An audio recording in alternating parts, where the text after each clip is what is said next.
Okay, this is volume 3, and we're down to the last story that we have in volume 3. Part 4, Story 10, God Finds Another Boy.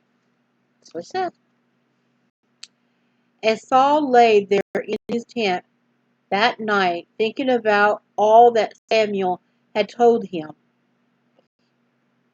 he began to wonder what the prophet could have meant when he said that the kingdom would be taken from him and given to a neighbor of his, someone who is much better than he. A neighbor? He thought. Which neighbor? His mind ran over all the people he knew.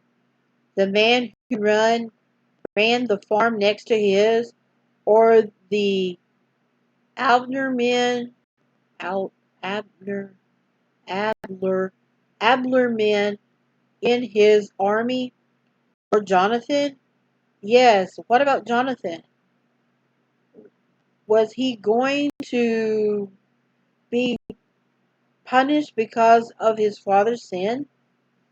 Try as he would, Saul could find no answer to his questions.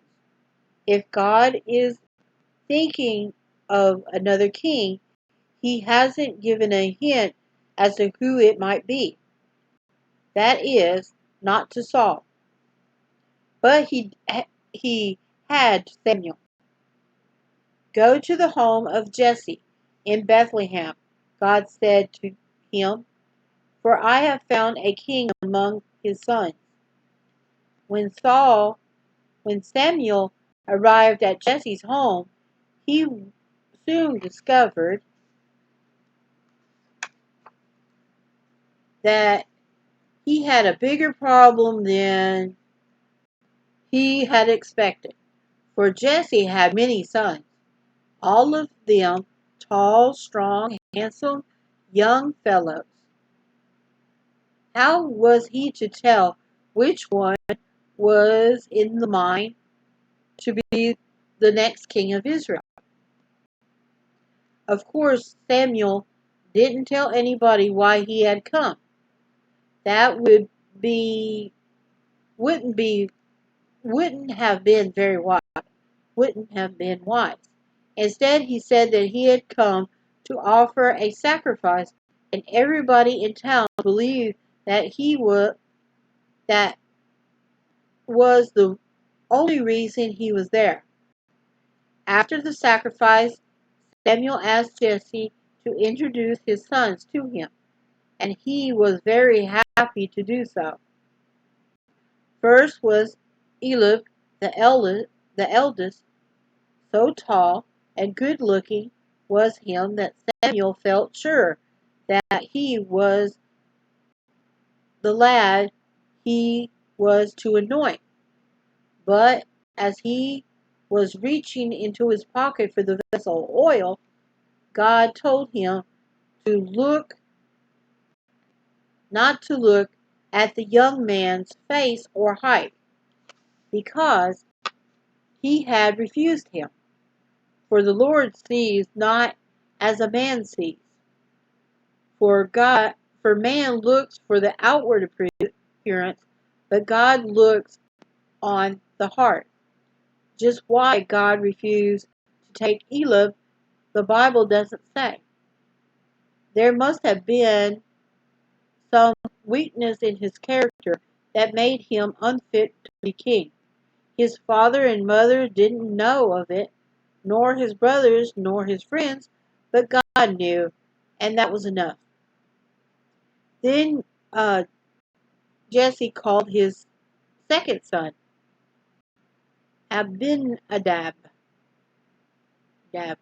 Abinadab. But Samuel greeted him warmly. God whispered that he wasn't chosen this lad either. Next came Shammah, Shammah, and the same thing happened again.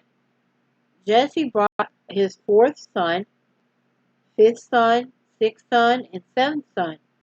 But as the boys were introduced, God kept saying, not this one. It's a two-pager at the bottom.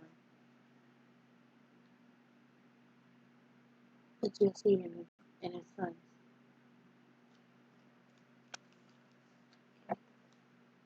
So Jesse had about 12 sons, pretty much. God kept saying to Samuel, not this one, not this one, not this one. By this time Samuel was really puzzled. God had refused all 7 of Jesse's sons, and so far he could see there were no more. What could be the matter? How had he made a mistake? Should he look them over again? Then he got a bright idea. Jesse, he said, are these all your sons? Well, no, said Jesse. There is still the youngest. He is out caring for the sheep. Send and fetch him, said Samuel, all excited now. Surely, he thought, this must be the boy God had in mind, eagerly waiting for him to come.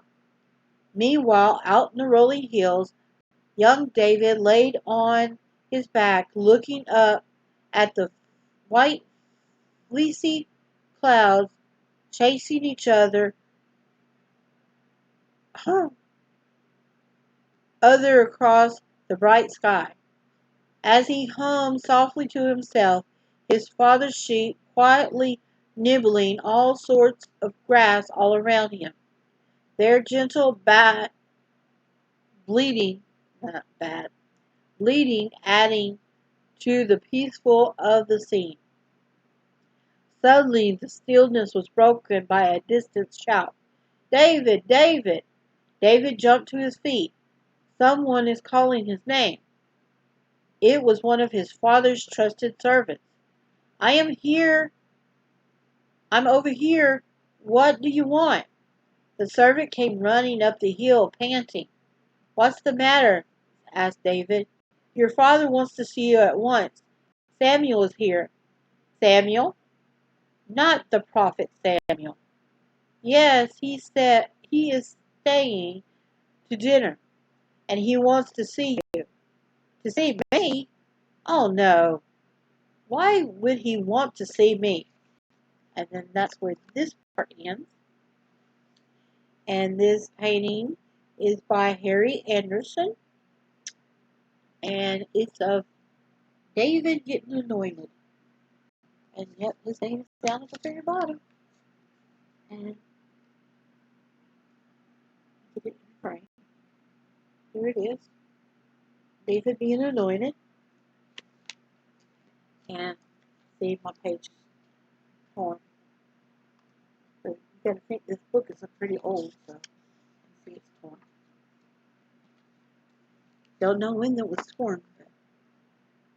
And the caption on the painting says, as soon as the prophet Samuel saw David's smile and the goodness that shone out of his beautiful eyes, he knew that this was the boy God had chosen to be anointed king of Israel.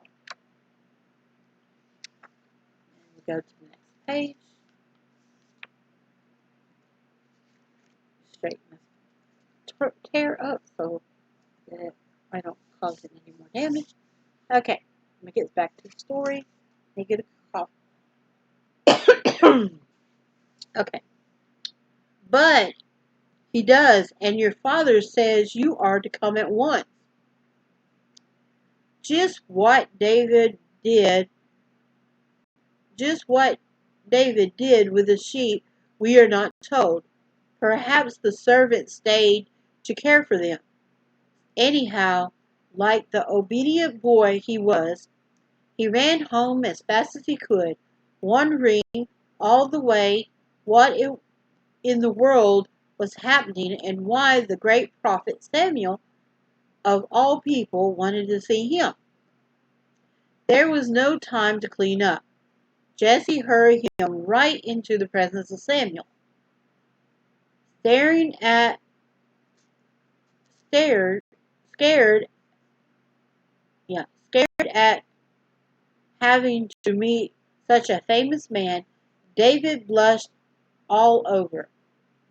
But his kindly smile and friendly bearing and the goodness that shone out of his beautiful eyes won Samuel's heart at once.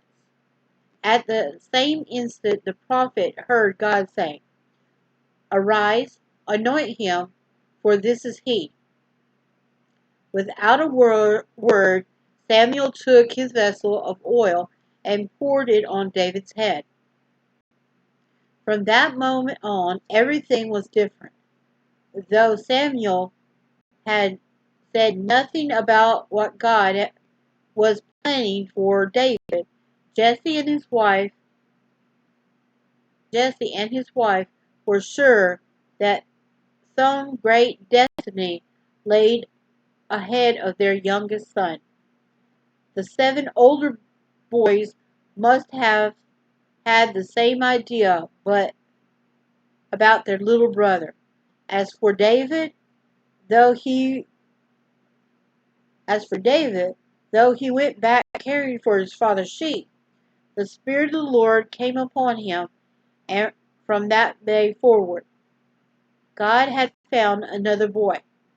Some day, if he was good enough, wise enough, true enough, he would be king of Israel. And then it has an illustration or Ross Harlan, a painting. This is actually a painting. I wonder what the originals are. That's my question. And there, David taking care of the sheep. And that is the end of the 3rd book. And this is what the back looks like. Let me the light off. That's them, Samuel and his mom, and them going to the hay.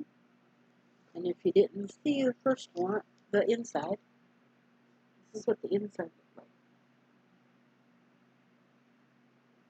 And this, of course, all this right here is Caleb. So that is volume 3. And start on the next one. See you in a bit.